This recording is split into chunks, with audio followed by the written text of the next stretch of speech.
자, 생명정치에 관련된 얘기. 그래서 1장에서 이제 니콜라스 로즈 얘기를 했는데요. 그 다음에 그 2장에서 생의료화의 개념이라고 하는 챕터. 이것도 한번 여러분들이 읽어볼 만해요. 아델 클라크라고 하는 사람이 쓴 건데, 이제 우리말로 번역한 건데. 여기에 이제 그 무슨 그 권력의 미시 물리학, 후코의 권력의 미시 물리학으로부터 유래하는 거다. 이 생의료학이라는 게. 그래서 이제 그 사회적인 의료화, 우리가 이제 그 감시와 처벌 이전에 무슨 감시와 처벌도 그렇지만 무슨 임상의학의 탄생이나 아니면 성역사 일권에서 이 사회적인 의료화 얘기를 했었어요. 이제 그거를 이제 소위 생의료화라고 하는 것과 연결시켜서 얘기를 하고 있어요, 이 사람이. 그리고 그 다음에 이제 재밌는 게 뭐냐면 김환석 선생이 썼던 이 생명정치 사회와 어떻게 할 것인가 이 3장. 이게 더 재밌네요. 김환석 선생은 이제 우리나라 사람이니까. 그러면서 생물학적인 것과 사회적인 것을 결합을 이루고 비슷한 거죠. 조금 전에 했던 얘기하고. 그러면서 후코의 생명정치라고 하는 것과 생명 권력을 설명을 하고, 그래서 이제 그 소위 그다음에 이제 두 번째 통치성이라고 하는 개념을 얘기를 해요. 그래서 이 통치성이라고 하는 게 인구의 건강이나 경제적인 안전의 문제와 관련돼서 얘기를 했다. 이제 그 다음에 얘기하는 게 뭐냐면 이 사람이 이제 그 쫙 이 계보를 쓰고 있으니까 여러분들이 이 김한석 논문을 꼭 읽어봐야겠네요. 그러니까 그 다음에 이제 뭐라고 내냐면 62페이지에 조르즈 아간벤이 썼던 호모 사케르 이론을 설명하고 있어요. 조금 전에. 그래서 이제 이 적과 나의 기분이 이 구분이라고 하는 것이 과거의 정치, 소위 이제 그 칼 슈미트가 얘기했던 가장 중요한 정치의 개념정의 아닙니까? 적과 나의 구분이라고 하는 것이 정치의 기본이다. 근데 그거를 이제 생명정치의 관점에서 내가 살릴 권력이냐, 살릴 생명이냐, 아니면 없애버리고 배제하고 죽여야 될 이 생명이냐, 이걸 나누는 것이 정치의 기본이라는 겁니다. 그래서 그걸 바로 이제 그 호모 사케라고 보는 거예요. 다시 말해서 어떤 사람이 이들을 죽여도 형벌을 받지 않는데 그런 사람은 왜 그 사람을 죽이지 않냐면 그 군대 국가의 공동체가 이 사람을 필요로 하는 거예요. 때문이라는 겁니다. 그래서 이런 그 호모 사케르적인 관점이 나중에 이제 그 두 번째는 안토니오 네그리와 이 마이클 하트가 썼던 제국과 연결시켜서 얘기를 해요. 이거 재밌죠. 그러니까 이것도 뭐예요? 전 지구에 걸쳐서 생명 정치가 하나의 그 생산을 담당하는 역할을 하고 있다는 겁니다. 그러니까 똑같은 어떤 삶의 그 제가 그걸 설명할 때 뭐라고 그랬어요? 그 실질적 포섭이라고 그랬죠. 그러니까 인간의 육체라고 하는 게 이제 생명 자체가 아니고 삶을 유지하는 패턴, 먹고 마시고 놀고 일하고 하는 이 모든 것이 전 세계가 똑같이 다뤄지고 있다는 거죠. 그거를 이제 그 네그리는 그냥 그 실질적 포섭, 근대적 포섭 이렇게 얘기를 했는데 그거를 이제 생명 정치의 관점에서 보고 있는 겁니다. 김한석 선생. 그 다음에 이제 이 사람이 이제 68페이지 페이지에서 뭐예요? 폴 라비나우라고 하는 사람이 썼던 생명의 사회성 이론이라는 것을 설명하고 있어요. 그러니까 이제 이 지금 김한석 선생 논문은 여태까지 후코로부터 그 이후에 나오는 여러 가지 이 생명체에 관련된 얘기들을 쭉 정리하고 있는 겁니다. 아주 좋아요. 그래서 여기 보면 그 폴 라비나우가 사용했던 생명의 사회성이라고 하는 것이 뭐냐면 생물학적인 것과 사회적인 것의 어떤 구분이 아니고 그게 합쳐져 있다. 그래서 이 신체적인 속성과 유전적인 특성을 이 사회적으로 굉장히 중요한 그 어떤 그 대상으로 연구하고 있다. 그런 의미에서 게놈 프로젝트 같은 게 굉장히 중요해졌다. 그런 얘기를 하는 겁니다. 여태까지 이제 후코는 사실 유전자라는 개념까지 얘기를 안 했죠. 유전자라는 걸 몰랐을 때인가요? 하여튼 그러나 이제 이 후코가 얘기했던 어떤 혈통, 피, 그다음에 의료의 사회화 이런 얘기를 연장시켜서 이제 이런 유전자라고 하는 개념 자체가 인간의 생명과 삶에 영향을 주고 있고 그게 정치적인 대상이 된다고 하는 거죠. 그다음 니콜라스 로즈가 썼던 생명정치 혹은 생명적 시민권 이런 얘기를 설명하고 있는 거예요. 그러니까 철학적으로 보면 우리가 주체화의 과정, 시민권, 주체화 이게 이제 17세기, 18세기 정치 철학자들이 주로 관심이 있었던데 이제는 생물학적 시민권이 중요하다는 거예요. 그래서 그게 오늘날 같은 신자유주의 시대에는 뭐예요? 이런 생물학적 시민권이 근대국가 차원을 넘어서서 전 세계로 퍼지고 있다는 거죠.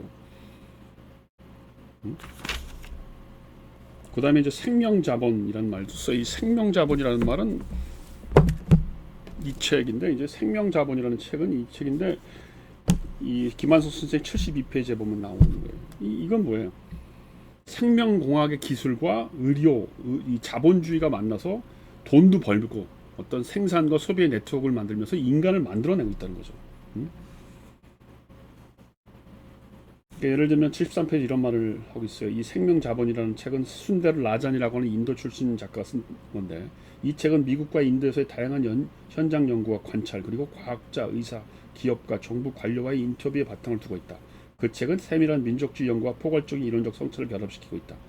이 책의 주제는 광범위하지만 분석의 경험적 초점은 개놈 연구가 어떻게 약품의 생산을 변형시키고 있는가를 중심으로 한다. 오늘날 제약 연구의 중요한 특징 중에 하나는 맞춤 의약을 창출하는 데 목표를 둔다는 점인데, 이것은 각 환자의 유전적 특성에 기초하여 약을 개발하고 처방하는 것을 말하며 이를 가리켜 약리 유전 체학이라고 부른다. 그러니까 이게 뭐냐면, 이런 뭐 우리가 이런 책까지 뭐 구체적으로 읽을 필요는 없지만, 이제 이런 생명자본이라고 하는 것이 우리한테 주는 그 정치적인 함의는 뭐냐면, 인간이라고 하는 게 우리는 맨날 이제 교육시키고, 예를 들면 아리스토텔레스 얘기하면 감성을 교육시키고, 칸토식으로 얘기하면 이성을 교육시키고, 그래서 굿 시티즌십을 만드는 거 아니겠어요? 그게 근대 정치의 가장 고대나 근대의 가장 기본적인 주체화 과정, 국가가 교육을 하는 목표였어요. 근데 이제는 어떻게 돼요? 교육이 어떻게 됩니까? 인간을 유전자적인 수준에서 국가가 조작하는 거예요. 이게 지금 시작 단계니까 그렇지만, 뭐 제가 갖는 아주 상식적인 수준에 보면, 어린아이가 태어났을 때 유전자 지도를 통해서 이 아이가 몇 살 때 어떤 병이 걸리고 어떤 식의 치료를 가능할까 하는 게 쭉 일생 동안에 걸릴 병과 그 치료에 관련된 가능성이 쭉 나온다는 거 아니에요. 그러면 예를 들어서 이 아이가 이제 태어난 지 얼마 몇 시간 안 된 아이가 정말 이 유전자가 좋지 않다. 그래서 뭐 그 병을 치료하는데 돈도 많이 들고, 그러면 국민의료보험도 많이 드니까, 그러면 이 나쁜 유전자를 갖는 아이를 폐기 처분하자. 그게 호모사케르의 권력이니까 그렇게 얘기할 수도 있다는 거죠. 그래서 사실은 이런 공상과학 용어가 예전에 많이 나왔어요. 이렇게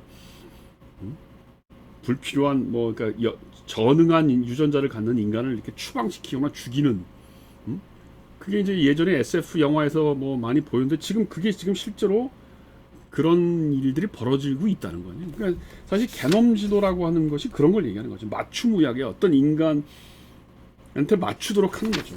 그래서 국가가 원하는 수준의 인간만을 그 어떤 살려내는. 근데 더 중요한 건 뭐예요? 그게 국제적인 수준에서 결정된다는 거예요. 과거에는 한국 사람, 미국 사람, 이게 각자의 어떤 내셔널리티에 의해서 그 국민성이 결정되는데, 이제는 그 기준이라는 게 뭐예요?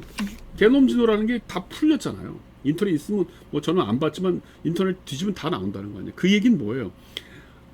적정한 인간이라고 하는, 그래서 살려내야 될 소위 호모사케르의 권력이 이 인간은 살려둘만 해 라고 하는 그 생명력의 어떤 기준이 한국, 미국이 다 똑같이 국제화됐다는 거예요. 그러니까 좋은 말로 국제화됐지만, 이제는 세계가 하나의 통치성의 권력, 그게 통치성이죠. 통치성의 권력에 의해서 기준되고, 그게 이제 인간의 유전자적인 것까지 다 결정을 해버린다는 거 아니겠어요.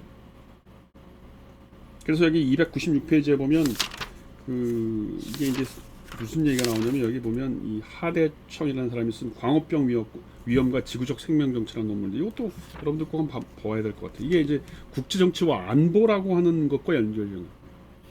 여태까지 안보라는 건 뭐예요? 그냥 뭐 전쟁 나고 군사적인 거나 아니면 경제적으로 무슨 외국 투기 자본이 들어오면 그걸 방어하는 거, 그런 거 아니겠어요? 이제 인간 안보라는 게 생기는 거예요. 인간 안보. 인간이라고 하는 게 다 똑같이 움직여야 되고, 건전한 생명이 움직여야 되는 그런 차원에서 온 거죠. 그러니까 공중보건이라는 게 과거에는 근대적인 국가 안에서 국내적인 차원에서 이루어졌는데, 이제는 국제적인 차원 혹은 전 세계적인 차원에서 이루어지고 있다는 겁니다. 그러니까 지구적인 의미에서 생명 정치가 이루어지고 있다는 거예요. 예를 들면 297페이지에 보면, 지구와를 표준 물질, 기술 등이 연결되면서 확장되는 불균등한 네트워크로 이해하고자 한다. 그런데 지구화라고 하는 것이 뭐예요? 생명 정치의 차원에서, 지구적 생명 정치의 차원에서 어떻게 돼요? 그 규범과 기술과 지식들이 어떻게 통일화되느냐는 겁니다.